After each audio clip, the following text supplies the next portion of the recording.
Good evening. Today is August 8th, 2022, and this is the 110th episode of New Paradigms. I'm your host, Sargis Sangari.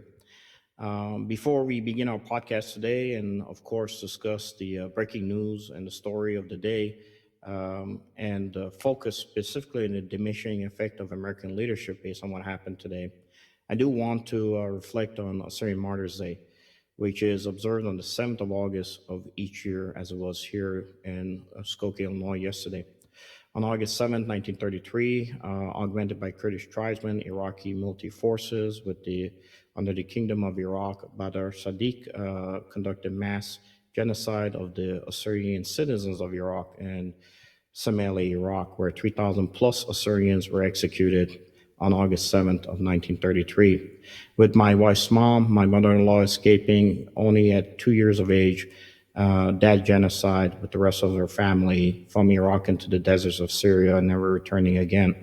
An estimated 6,000 plus Christian Assyrians were murdered and over 100 plus Assyrian villages were destroyed and looted throughout the entire month of August, and Assyrian citizens of Iraq were executed.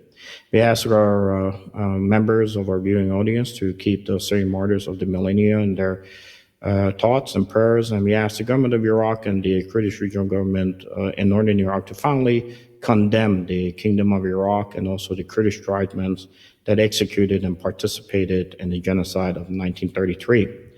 Today also marks the 9th of Av, which commemorates the tribulations which the Jewish community has gone through over the millennia.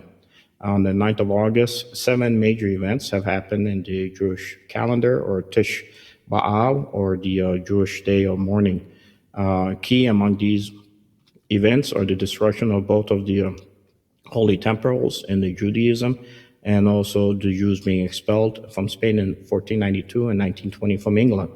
And as seen by the Jewish historians and on their calendars, World War II and the Holocaust are actually the long drawn-out conclusion of World War I, which began in 1914 when Germany declared war on Russia, effectively catapulting the First World War into motion on the 9th of Av. My guest today to cover these stories is a dear friend, Clare Lopez.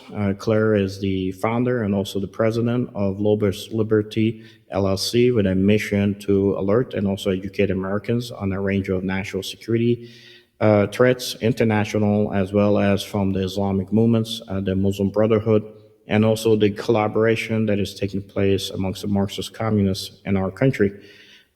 Clare has been an instructor on Iran Hezbollah and also the Red, Black, Green Axis for understanding the threat, which is a nationwide threat program on the global Islamic movements and jihadist networks.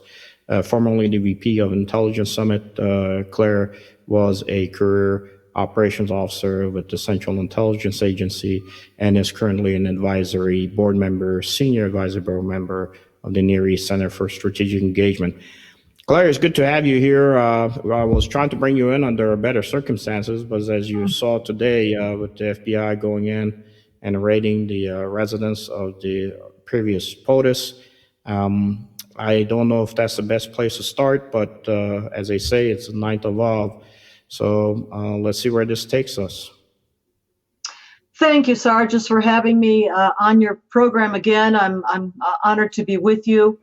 And yes, much as we had a whole agenda of other topics, pressing topics to talk about tonight, this news has grabbed the headlines as the FBI raided the Palm Beach home of President Donald Trump at Mar-a-Lago. We don't have many details yet. We don't know what exactly they were looking for. Early reports suggest that something like 30 agents flooded into the home. The president himself, Donald Trump, was up in New York City today at his Trump Tower property there. So he was not present at the time, but the FBI agents raided the home at Mar-a-Lago, went through all of the offices and just grabbed things. They didn't seem to be looking at what they were taking. They just grabbed boxes, apparently. And they also used force to open a new safe, a private safe of the president. It turns out that it was empty. There was nothing in it. But they went away with something like, we are told, 15 boxes of what we do not know, and they did not even look at what they were taking when, at the time, they were on the property. So many details yet to come out, but this is unprecedented. Nothing like this has ever happened in the United States of America in our entire history. To a former president of the United States of America. We are in very dangerous territory. The Constitution is tottering. The Republic is tottering tonight. And it's up to us, citizen patriots, especially in the elections coming up this November, 2022, and then in 2 years hence, in 2024 for president, to set things straight again. If we don't fix this, if we don't return this republic to our foundational principles, the republic is lost. No, I agree with you, Claire. I mean, it's completely lost. You see these things in maybe Russia, with Russia, moving into Ukraine, as we're looking at, and the Chinese Communist Party killing their, anyone who doesn't agree with them, and now sending forces to blockade Taiwan. You just don't see it here. And unfortunately, just from the optics standard, it doesn't look good when you got individuals in power, basically what it seems like using the apparatus of the state to be able to go after their political opponents. In this particular case, hoping that possibly President Trump would not run. We did have his statement. And as he says, first part of these are the dark times for our nation, as his beautiful home in Florida was breached, and that is a statement from the 45th president of the United States on where America stands today. Claire, I guess I'm going to follow this up with maybe this kind of define what our title, which we had chosen before what happened today, which was a diminishing effects of American leadership. Does this, from your perspective, really make us look worse in the eyes of the free world, if there's a free world left anymore? Or how do you think our enemies are looking at us today with the action that was taken by the FBI today to raid the 45th president's residence?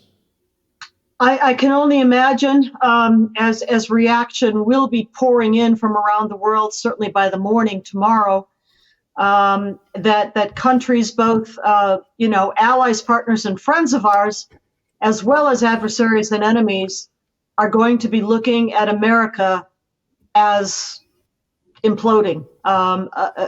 Just a country that is descending into the tyranny of a third world banana republic.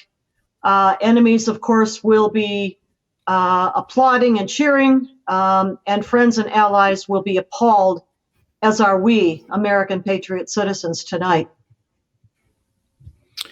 It's a shame. We had a number of stories set. We're going to go into those stories. And the first one really was looking at Ukraine. I know that, just a news article came out recently that only 30% of what was being given in arms is even making it, not just into Ukraine, but possibly making it into the front lines where the Ukrainians can use it to go into major combat operations. I do know myself, because we're working on looking at certain munitions that the Ukrainians need to have for even their counteroffensive against the Russians, and those they're just not being found anywhere across the globe to be able to make it through the quality assurance in order to be able to use by the Ukrainians. This is where a lot of this stuff started, with the connections to the corruptions in Ukraine, and even the previous, I should say, the current POTUS's son, unfortunately being linked to some of that corruption. But before we get into that, I do want to kind of give an update with a video as to what happened this weekend with the war in Russia, and then we'll just cover that initially. This morning, fears rising about the fate of Ukraine's largest nuclear plant.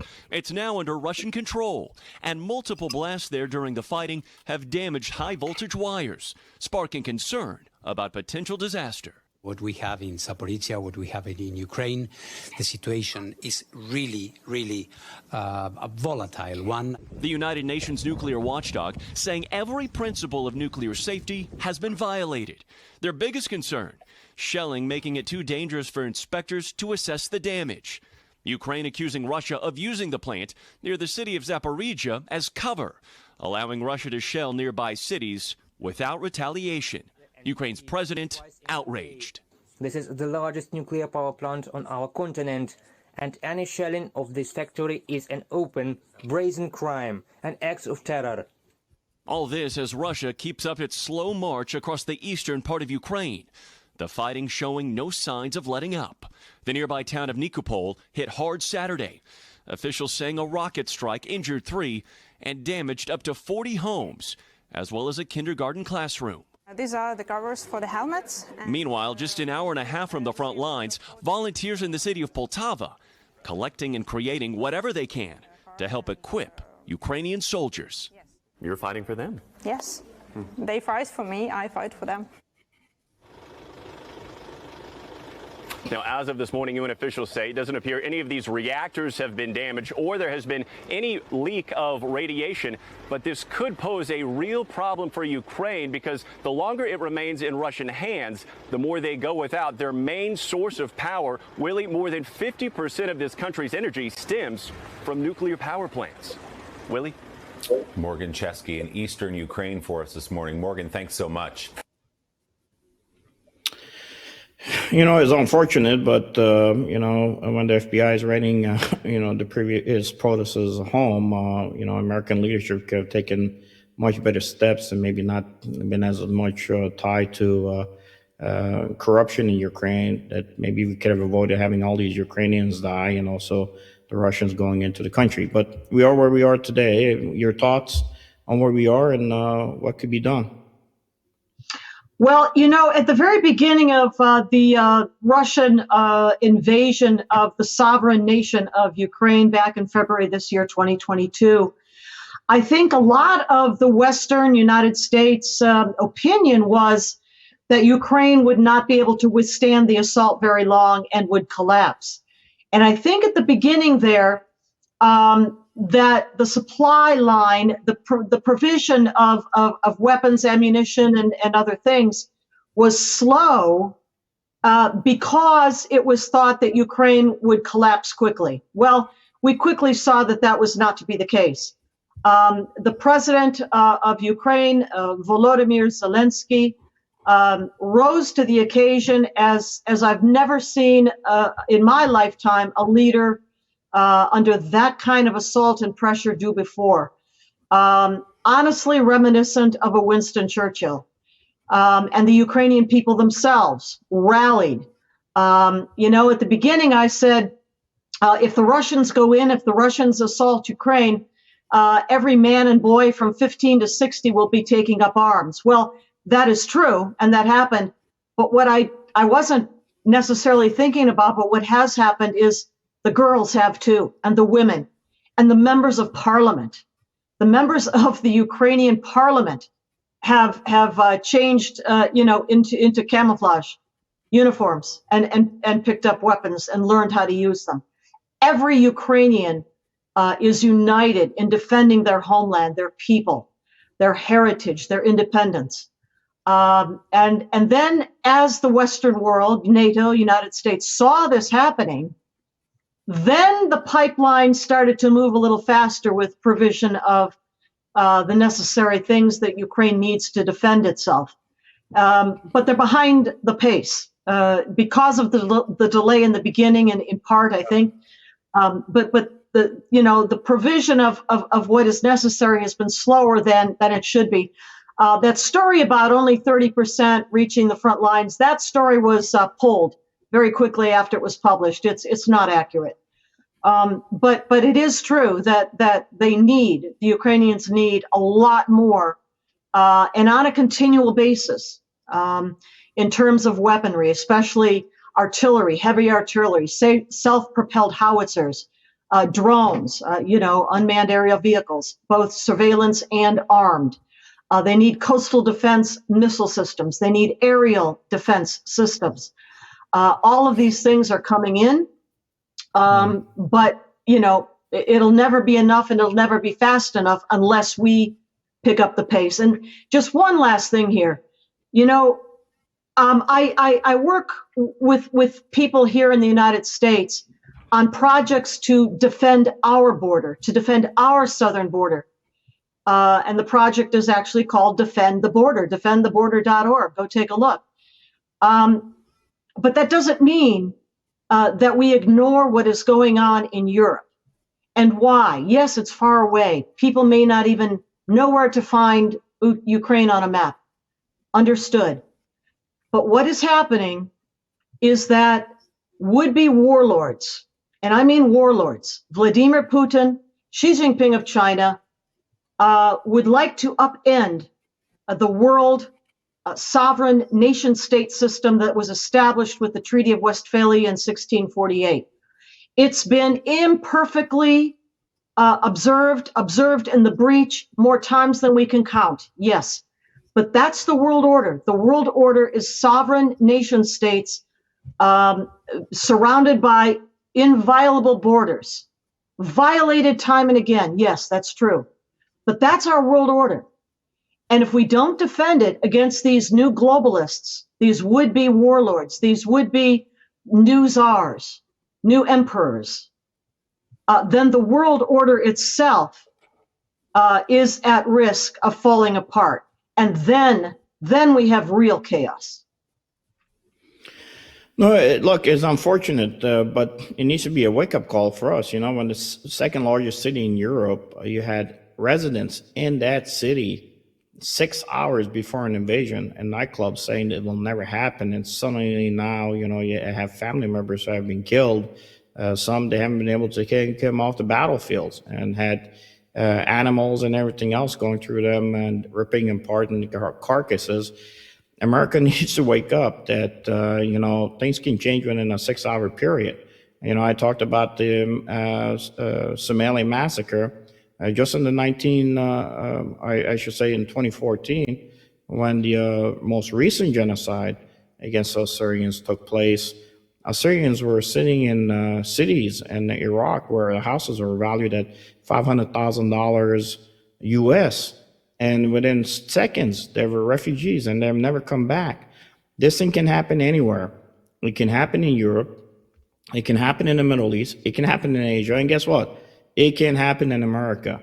And our folks need to wake up. You got to secure your borders, as you said, because, you don't know what's coming through the pipeline. And I do know that a lot of people kind of take a happy note of the fact that you have the governor of Texas shipping individuals into D.C., dropping them off, saying these are the illegals that are coming in. But again, you're still moving, military-age males that could do a lot of damage from one part of the country to another. And unfortunately, as you were mentioning, the members of the Parliament of Ukraine picking up arms and fighting with their brethren against the Russian invasion, tomorrow here in this country, you're going to have political parties that are going to draw the line as to how to fight to retain their own powers in the coming election. Unfortunately, the current party in charge has decided to use FBI and other capacities as a political tool to go after what would be perceived as a possible political rival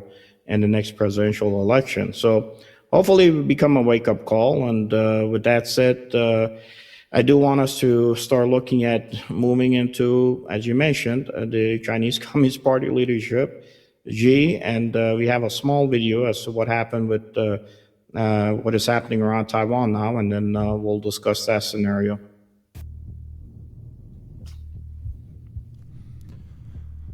China's intentions in Taiwan are no secret. Opposing views over the sovereignty of the small island nation have stirred tensions between the two countries for years. Now they're reaching boiling point. US House Speaker Nancy Pelosi's visit to Taipei put China on the attack, and it's now preparing its largest military show of force surrounding Taiwan in decades.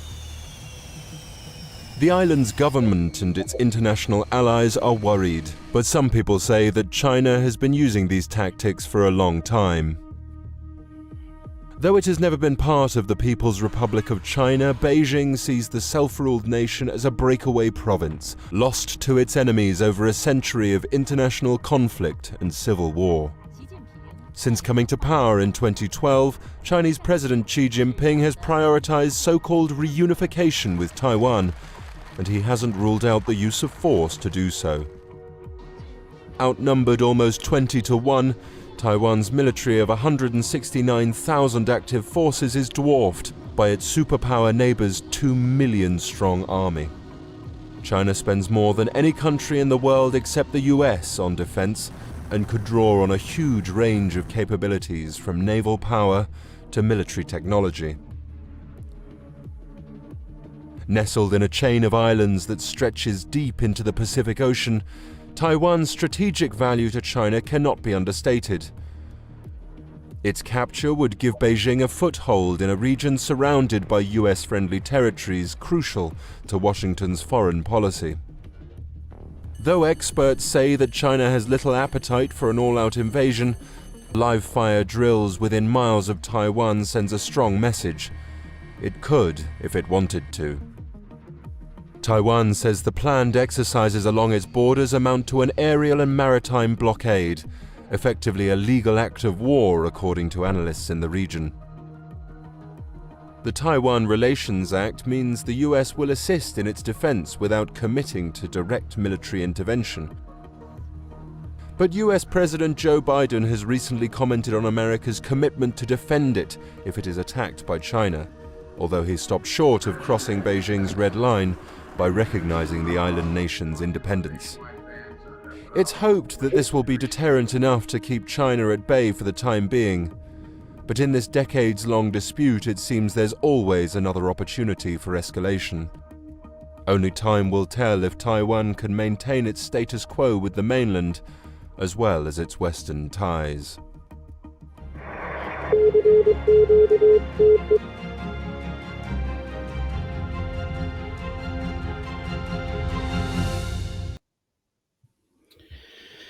On this one, Claire, just prior to Nancy Pelosi traveling to Taiwan when the leak came out, I wrote an article on the Near East Center and said, the leak has given a victory to the CCP, and we were looking at information operations, right? And I said, if she doesn't go, it's going to make America look weak. If she does go, it will allow the Chinese to use as cues to expand their operational capability and what they were trying to do against Taiwan, to include maybe taking some additional measures by October of this year too.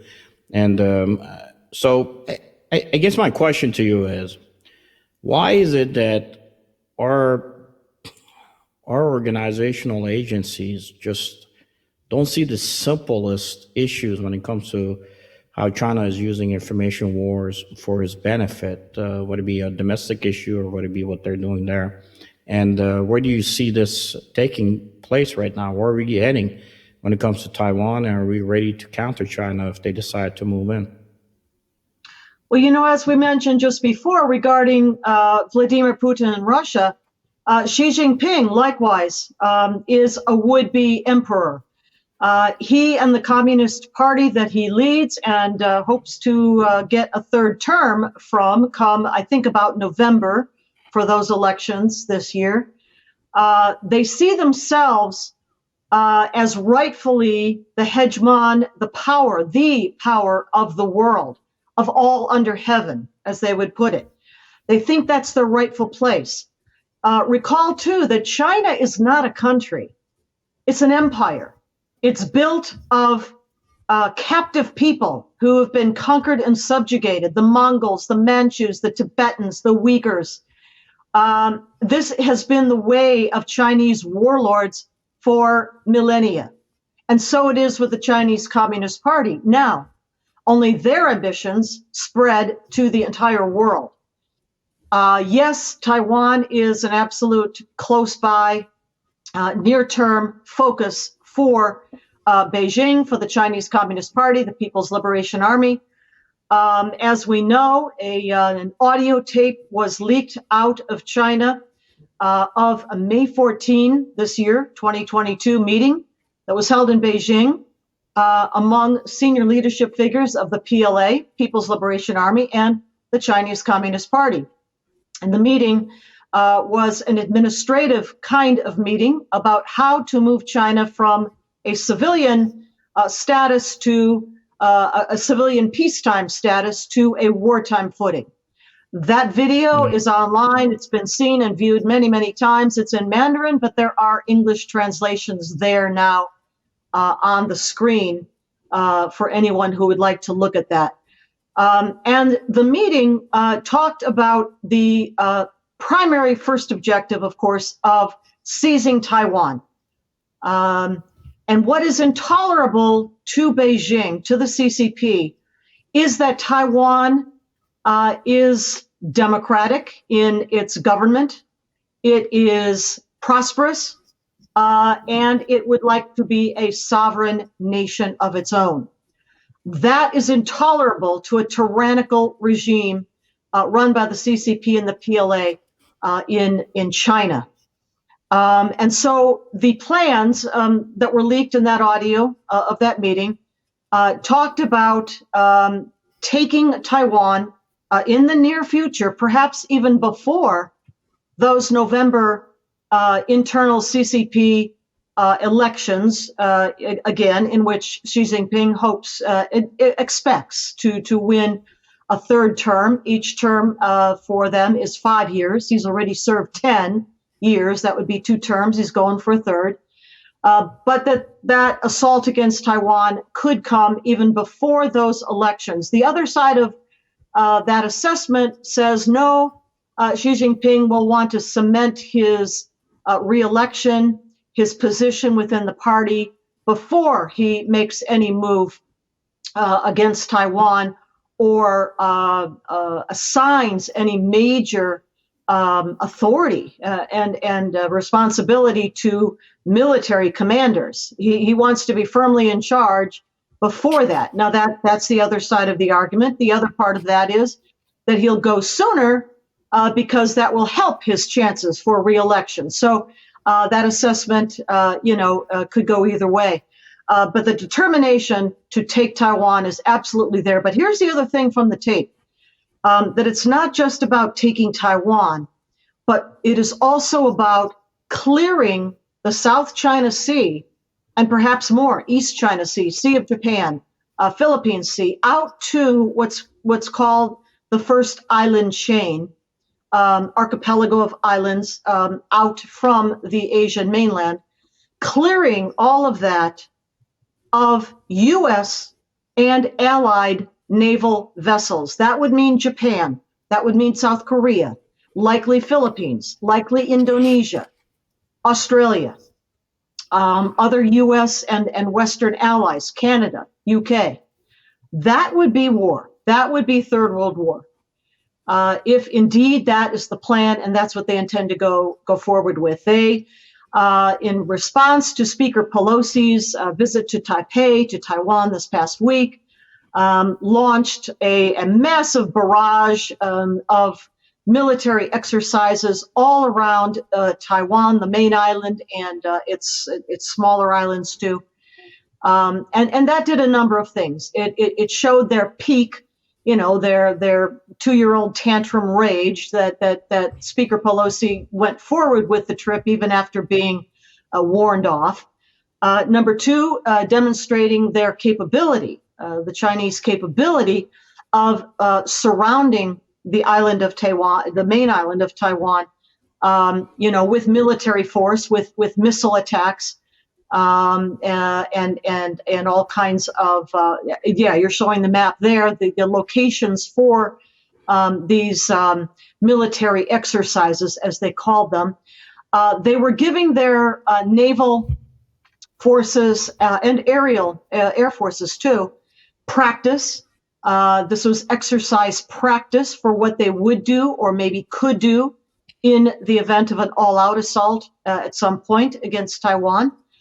They were showing themselves willing to take on the allied neighboring regional partners of the United States, again, Japan, Philippines, South Korea, etc. And they were also, one last thing, showing an ability and perhaps an intent to mount a blockade around Taiwan. Folks may know that Taiwan depends 100% on imports of fuel oil to keep its economy going. 100%. And also a very large percent of imports necessary in terms of food. They don't grow all their own food. They import a lot of it. So all of these were probably objectives of Beijing. They demonstrated their capability to do these things. And we wait now to see if they will actually take those actions in earnest to assault and to attack Taiwan rather than flying missiles over it to land in the water as they did this time. We'll see if that happens, and if that happens before the CCP elections in probably November. Well, it's unfortunate that U.S. still hasn't really taken a solid stand as to whether or not we're going to go to the defense of Taiwan. Look, I mean, based on what you had already said earlier, you know, if we are in the new world order of nation states, and it is recognized by everybody that the people of that particular nation can make the determination of who should govern them, the people of Taiwan made a decision in an election year that they do not want to see anybody within any type of political party that wants to go back to the reunification with China. They basically expelled them in an election year. So if that's the case, by itself, that means it's a sovereign nation. Taiwan has said we are a sovereign nation, and I don't understand why we don't just support them. Taiwan was never a part of mainland People's Republic of China. Never. It had been conquered by Japanese earlier, but it was never an integral part of the People's Republic of China post 1949. Never. And it doesn't want to be now. The United States, of course, has the Taiwan Relations Act agreement with Taiwan, which promises that we will supply them with all defensive weapons and measures, the training to go with those weapons that they need to defend their independence, their sovereignty, their democratic system, democratic liberal system. That is what China cannot tolerate. It's not this little tiny island, which is quite small. It's the fact that it's free, that its system is a democratic system, and that with that it is also prosperous. That is what's intolerable. Likewise with Vladimir Putin, that Ukraine is independent, sovereign, and prosperous. Yes, corrupt, okay? Okay, he who live in glass house no throw stones, right? Here in America, as we're seeing play out in front of our eyes tonight. Corruption is endemic, it's everywhere. It is not an excuse for overthrowing the Westphalian nation-state system and running rampant at will as warlords across borders, international borders, and invading, subjugating, conquering people. So that is what's intolerable to the Chinese Communist Party. That Taiwan is a free people and determined to stay that way. So our commitment is to provide them all the defensive means that they need. Now's the time, by the way. We missed the window with Ukraine in supplying them with the amount and the type of equipment and defensive measures that they needed to face up to the Russian invasion. But we have that time now with Taiwan. Now's the time when we ought to be supplying them with everything they can possibly need in a defensive way to hold off against a Chinese either invasion and or blockade. Just as Ukraine can continue to be supplied as long as its western border is opened to, by the way, lots of NATO countries right on its border that can are resupplying it.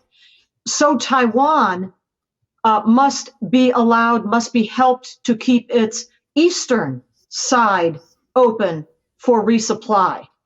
And to deny the Chinese PLA Navy the ability to complete a blockade around it and starve it off of the fuel that it needs to survive.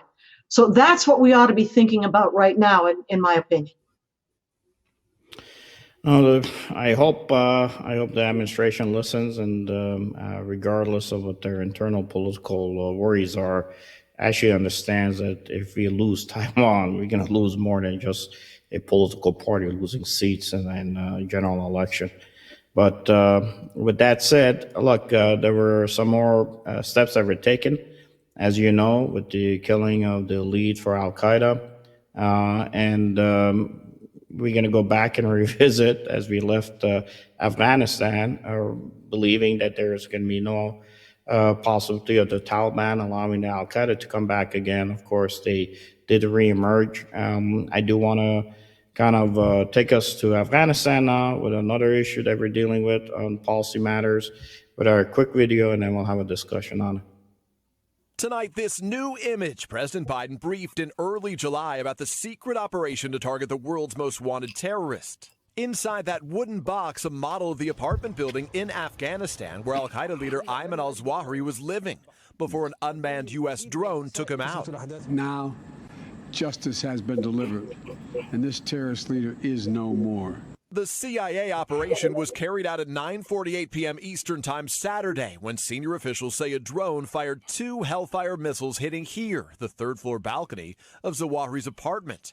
He was living with his family in an upscale neighborhood of Kabul, just blocks from the presidential palace. The U.S. says there were no civilian casualties. To those around the world who continue to seek to harm the United States, hear me now, and we will always do what is necessary to ensure the safety and security of Americans at home and around the globe. Zawahiri, Osama bin Laden's number 2, and his successor had a long resume of terror, helping plot the deadly bombings on U.S. embassies in Kenya and Tanzania, the attack on the USS Cole in Yemen, and 9/11, where nearly 3,000 Americans were killed. The strike on Zawahiri comes nearly a year after the U.S.'s chaotic and deadly withdrawal from Afghanistan that put the Taliban back in power. Tonight, Republicans praising Zawahiri's death, but warning the Taliban has once again turned Afghanistan into a safe harbor for terrorists. The bad news is that Al-Qaeda is clearly back in Afghanistan, just like they were pre-9/11. But the White House insists the strike is evidence the U.S. can target terrorists from afar. We're not going to let Afghanistan become a safe haven for terrorists who threaten our homeland. And this past weekend, we proved that case. The Biden administration says the Taliban knew Zawahiri moved to that apartment this year. More evidence the Taliban broke its agreement with the U.S.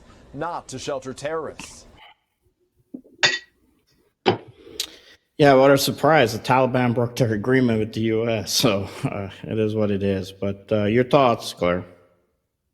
Well, I think the takedown of Ayman al-Zawahiri, the leader of al-Qaeda, since Osama bin Laden was taken out back in May of 2011, demonstrates that al-Qaeda never left Afghanistan. It's not that they're back, it's that they never left. And yes, I phrased this in, I think, an email to some people earlier today.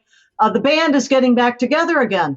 The pre-9/11 band, that is, which is Al-Qaeda, the Taliban, obviously Hezbollah, which has been training the Taliban ever since the 1990s.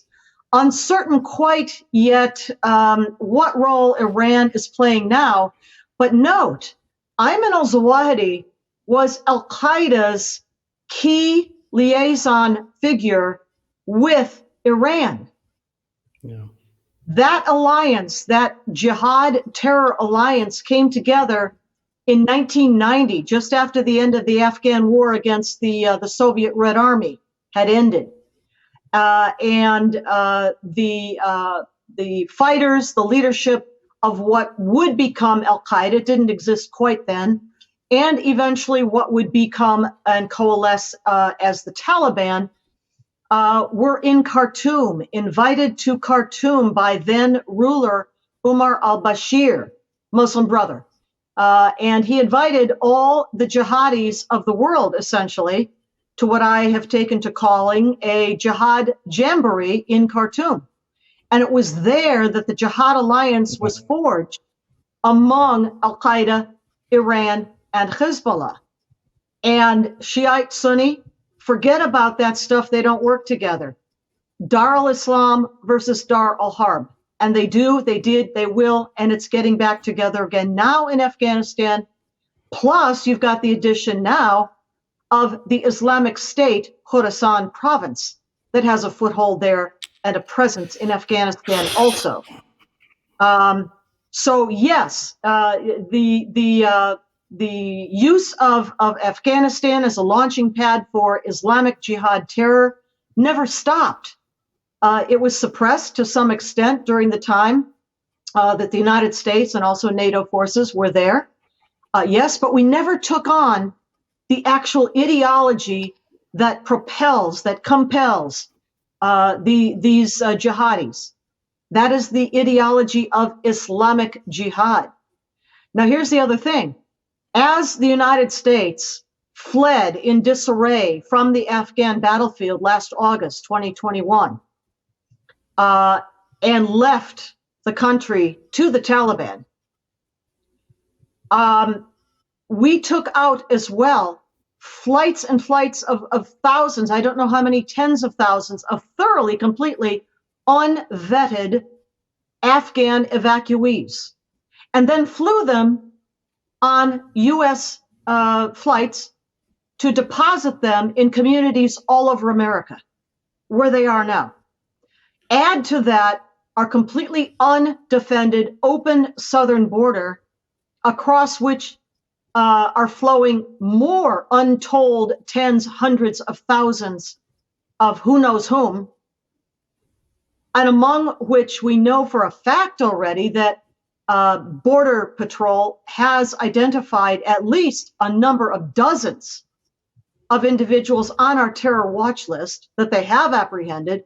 How many have they not apprehended? It's just not even comprehensible that the advance team or teams for our next 9/11 are not already on U.S. soil, planning and plotting the next 9/11 here on U.S. soil. It's coming.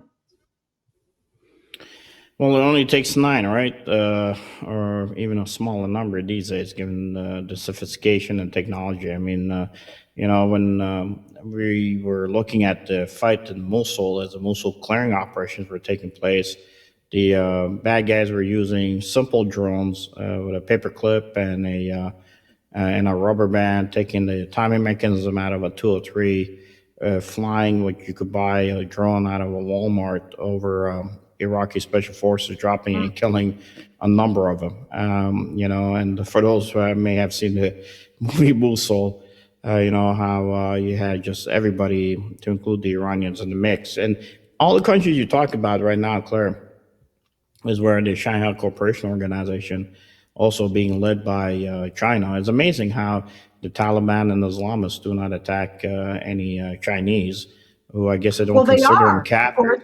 They are. Oh, they are. Okay, good. That's the first time I've heard it. Right?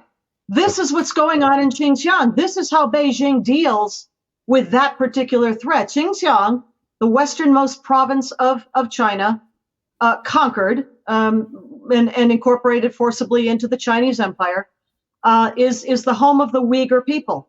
The Uyghur people are Turkic people, and their intent is to establish an Islamic state under rule of Islamic law of Sharia in Central Asia, to detach Xinjiang from China and connect it with the 5 Central Asian republics, Kazakhstan, Kyrgyzstan, Tajikistan, Turkmenistan, and Uzbekistan, and form an Islamic state there in Central Asia that they would call East Turkestan.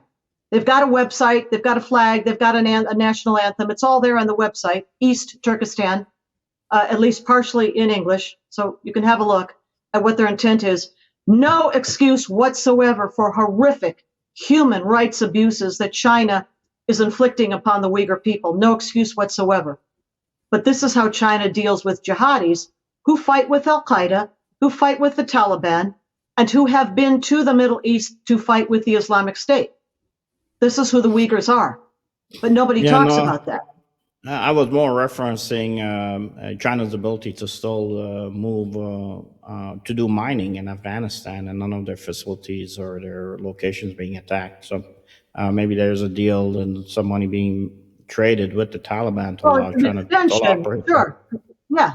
It's an extension of China's Belt and Road Initiative, ever moving westward, and a place like Afghanistan that boasts quite a large set of deposits of rare earth elements like cobalt and lithium that China uses to make, by the way, electric car batteries, the ones that we want to buy and import into the United States. Those batteries are made from rare earth elements mined, yes, there in Afghanistan, also mined by slave child labor in places like the Democratic Republic of the Congo in Africa.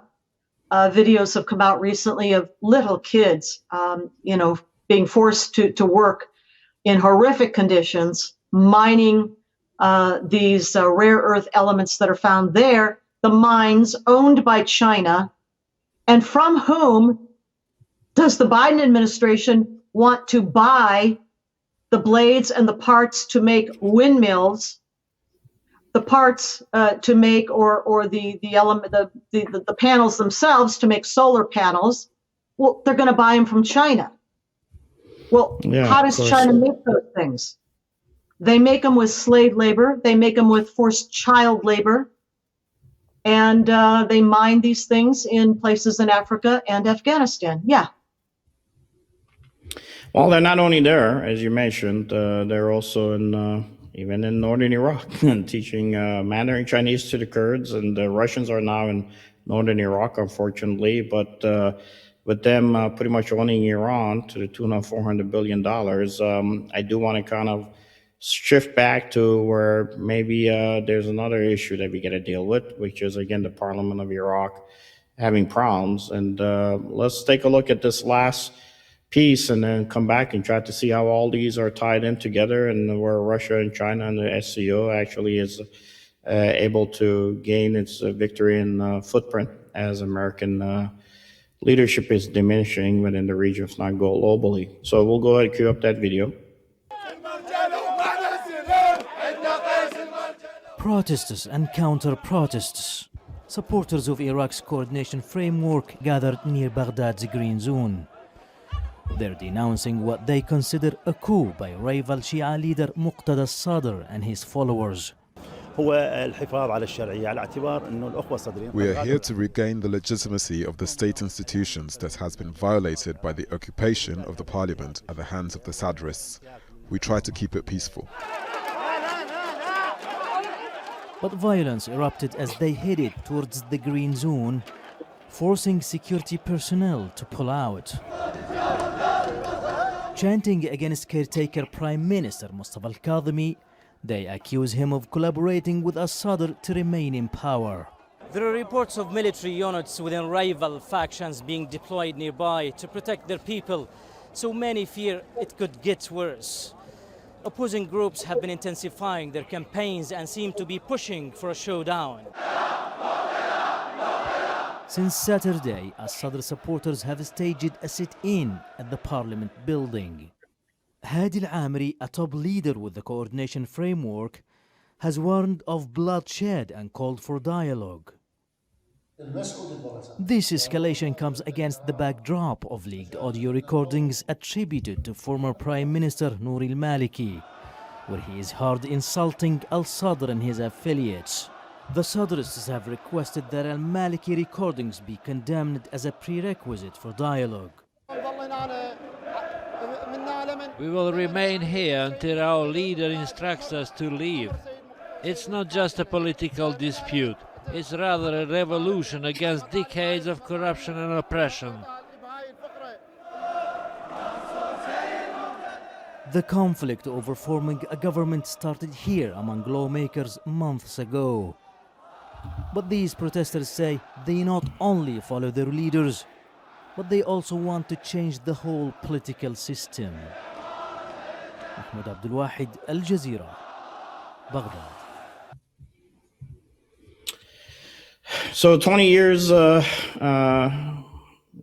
fighting in Afghanistan, and we're going to be hitting those anniversaries in Iraq, and it's unfortunate. It is what it is. I have no profound words anymore left every time I look at the Iraq. So with that said, I'll leave it up to you, Claire. How can we fix this mess? What I would say, just very briefly here, maybe in many of these places, take Afghanistan, take Iraq. The mistake that the United States leadership made, and this is national security leadership, this is congressional leadership, this is presidential leadership, is that somehow our system, our liberal, democratic, constitutional republic form of government, which is Judeo-Christian principle based, could somehow be exported to other places of the world which have no concept of any of it, no history, no background, no concept of any of it. The tendency to mirror image, to think that, well, everybody in the world must think like we think, and if we just offer them the opportunity, the freedom to make their own choices, they'll choose a Judeo-Christian based constitutional republican, that's constitutional republic form of government too.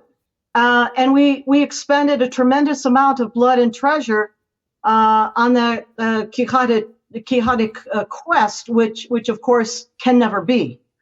And in these places, which are centuries under the rule of Islamic law, under Sharia, and Iraq, very much under the influence of the Islamic Republic of Iran next door, which has basically infiltrated and co-opted most of its government and societal institutions. There's no way that our system here, which is looking a little shaky tonight here in America, but that we could possibly ever export it to other places that have no history of such things.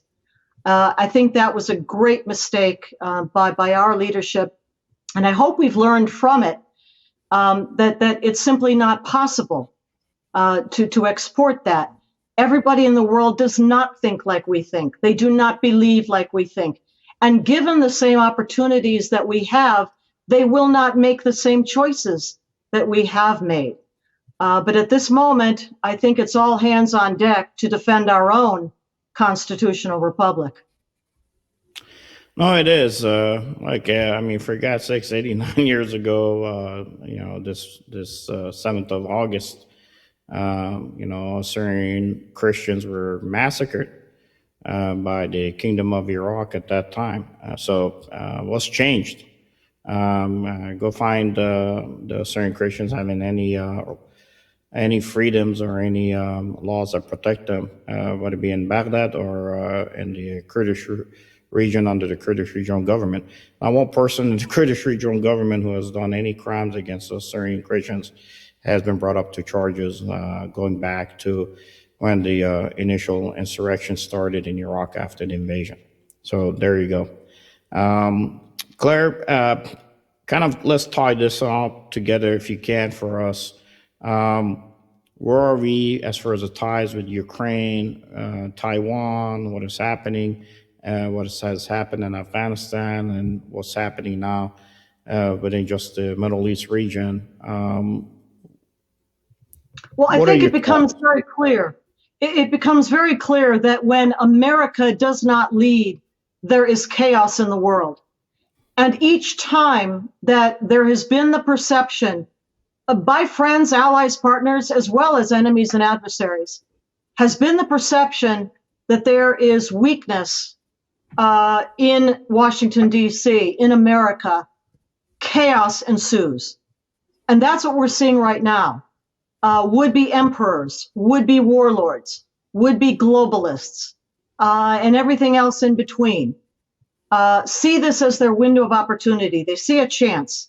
While there is what they perceive, many perceive to be extreme weakness in Washington, D.C., this is their chance and their window that may be closing as soon as the end of this year after our midterm congressional elections. But in this interim period, that they can take advantage and go for it, whatever it is that they're going for, whether it be Ukraine, whether it be Taiwan, whether it be surging across, our open, undefended southern border. I think this is what they see. This is what they're going to try to go for until we right our ship of state once more. And turn this constitutional republic around to where it ought to be. Well said, Claire. As we said in the Army, hope is not a course of action. For us, we got to get our house in order too, but that takes us getting to the polls and resetting everything, and then hopefully concentrating on what we need to do to ensure that these enemies are not going to be at our door, if not inside of our homes. With that said, we do have a QR. I know, Claire, it takes our audiences to your Twitter account. You were on Capitol Hill today, I think, for some presentations or briefings. No. Capitol Hill. I was talking to a visiting group of AGLOW, AGLOW, AGLOW representatives coming to the Capitol from New England. And we had a very nice discussion dealing with many of these crisis points around the world and at home.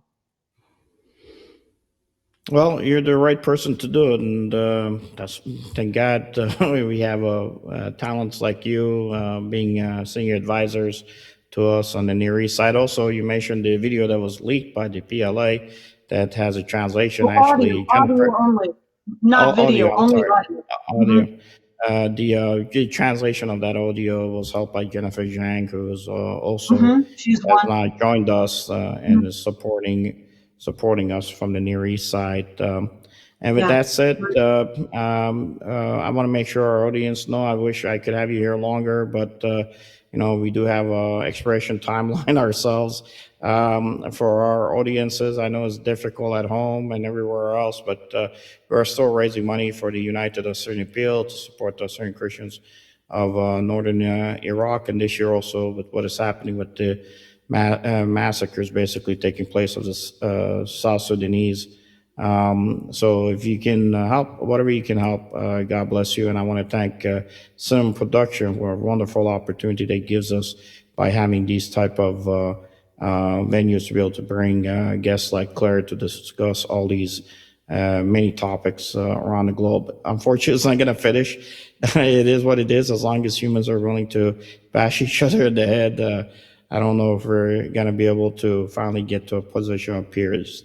With that said, I do want to make sure that as we finish our podcast tonight, we leave you with a poem and songs that are commemorating the 7th of August, Assyrian Martyrs Day, with lyrics that are by Ninip Hormuz and beautifully sung by Stella Rezgo. It is in Assyrian language. But stay with us and keep those individuals who died in your prayers. It was a pleasure having you here, Claire, and God bless. And this is New Paradigms. Thank you very much.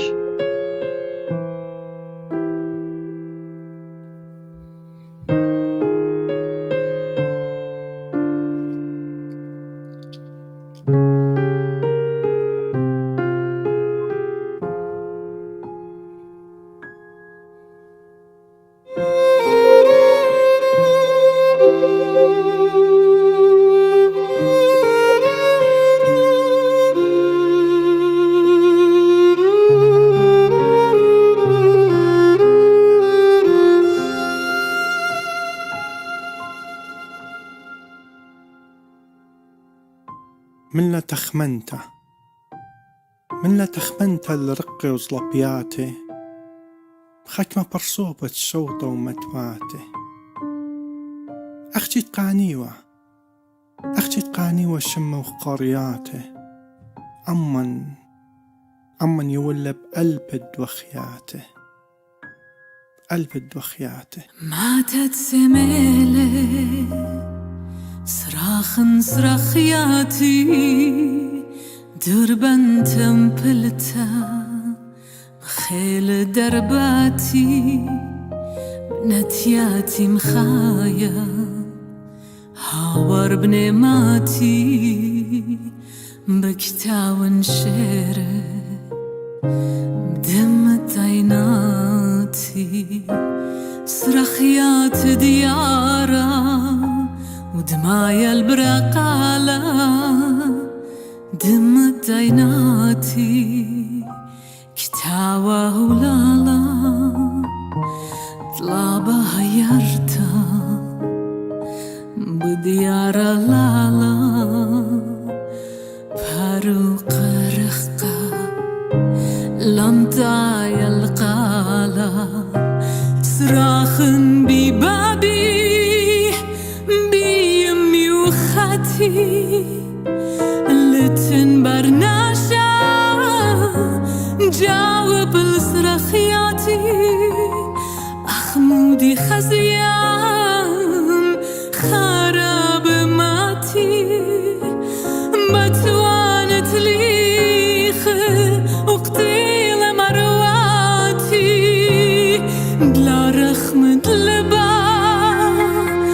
ملوخ للقتلى أخنور دلاويخ وما قد لخقلا أخباري راي مخرول السقلا دمعتن سميلة أخمودي تفقلا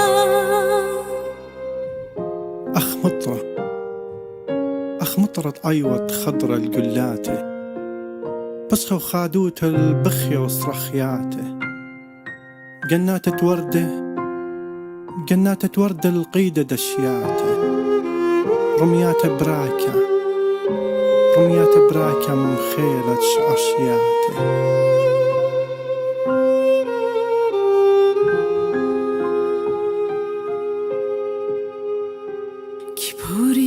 كيبوريا وديوم ببرايا كولا سميلة صراخ وبخايا بومب وجولات هتخوى مخايا جشم مخيوتا بكبر وشرايا لين دايا ماني خبقا بدراناني أواهي بريمة ينزخ زماني ينخوني سورة تليب الدراناني يا مارت قيرات شمايد الخبراني يماتن بناتن بدم صويلن خوردقنت ماتن خنيقة اليالن بنون الدردقشتة بنورة مقدالن نشمت خيوتا ماتن قطيالن أرى السامالة شويالن دمة أيك التالي ونغزايا وندمة إينقا كلن آمد ويدال برما ألبخ سامالة وليش عيب شمة قام شوقا